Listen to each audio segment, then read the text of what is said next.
All right, welcome to another exciting edition of Not Just a Chiropractor, Stanford Dairy and Norwalk, New Canaan. Always accept my apologies for the worst podcast name in the world. Anyhow, here's what we're talking about today. Berberine. Berberine.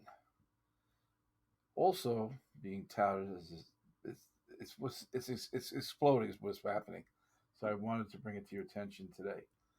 They're calling it nature's Ozempic. And if everybody's taking Ozempic, all those Hollywood movie stars right now, dropping weight like flies. Yeah. But it's been used in Chinese medicine for years. Okay, and that's the one thing it is. So I don't want to sit there and say it's the miracle compound that people are claiming it is, because I don't think it is a miracle compound. I think it's a way to help manage your weight, but it's not the do all end all that there's no real cure for weight loss other than eating less, exercising more, and adapting a better lifestyle. So let's cut the corners there. But let's go into the scientific part, because berberine it's topical, and it's been around for a while. So let's go into it. Berberine is a natural bioactive compound derived from various plants.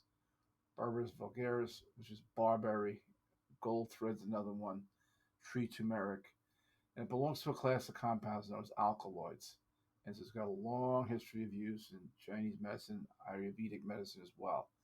So, but lately, it's garnering greater attention for its potential health benefits, and not just in weight loss. Okay, let's go over the other stuff. It has biological activities like antimicrobial, anti-inflammatory, antioxidant, anti-diabetic effects. So it's also some studies have shown that it supports cardiovascular health, metabolic health, and weight management. So if you think you're going to take berberine and drop 40 pounds, don't bother. Okay, um, it just doesn't work that way. So let's go into a little more scientific part. Studies have demonstrated that berberine can improve insulin sensitivity. So people become insulin resistant, become pre-diabetic and diabetic. So improve your insulin sensitivity is a good thing. Okay, sometimes high, low. In this case here, improved insulin sensitivity is a wonderful thing. It'll keep you out of diabetic and all the other problems that come along with that. So the berberine also helps regulate blood sugar levels and enhances glucose metabolism. So it's been called nature's Ozempic, and I think it's that more people are rushing to take Ozempic because it's prescribed by a doctor than it is to learn about the benefits of berberine. But for the purpose of our conversation today, berberine is being touted as nature's Ozempic. There's some crazy number of stuff on TikTok. I don't go on TikTok, so I don't even know what to tell you. And it's shown. Here's another thing about berberine: shown to support lipid metabolism. So that's what it means. It can help reduce your cholesterol levels and triglycerides. Now, I don't get so hung up on the cholesterol. Triglycerides are good to keep in check. Very good to keep in check. So you get no argument there. The cholesterol levels get blown out of proportion by the big pharmaceutical companies that go in and want you to take this one and that one to lower even more. And you've got men growing breasts because you need cholesterol to produce hormones. So cholesterol is not a bad thing. Now, what defines excessive? Pretty much big pharma defines what's excessive levels of cholesterol, and they have the solution. And it's so generally accepted without it being questioned. So I'm not going to go into my beef with big pharma and the, the pushing cholesterol on everybody.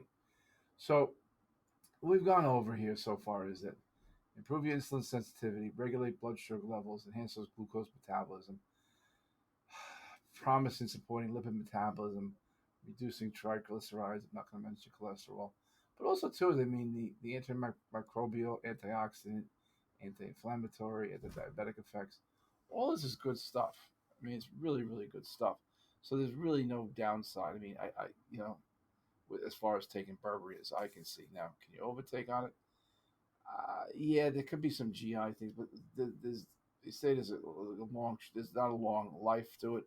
So you pretty much got to take like a couple hundred milligrams 2, 3 times a day in order to gain any kind of benefit. My suggestion would be is to, if you really want to benefit from, taking something like this, is to try um, doing doing a little bit of why am I pulling this blank? Oh, intermittent fasting. Intermittent fasting would be a good way to see if where do you stand with that. I mean, I'm a big proponent of intermittent fasting. I've been doing it myself. So that's the wherefore the hard. You know, I mean, you can go into a little bit more detail as far as, like I said, the anti-diabetic effects. But I think you see here is, I compare it to the turmeric of a few years ago, where all of a sudden everybody's got to take turmeric. There's always going to be another supplement. It's going to blow you away, and somebody in the multi level is probably going to make an awful lot of money selling it. But I don't see any downside to trying it.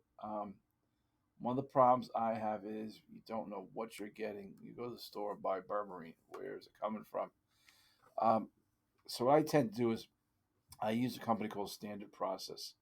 Standard Process is a reputable vitamin company. Has been around since the early 1900s, and it was started by a dentist named Dr. Royal Lee, and he was actually a pioneer in the nutrition world.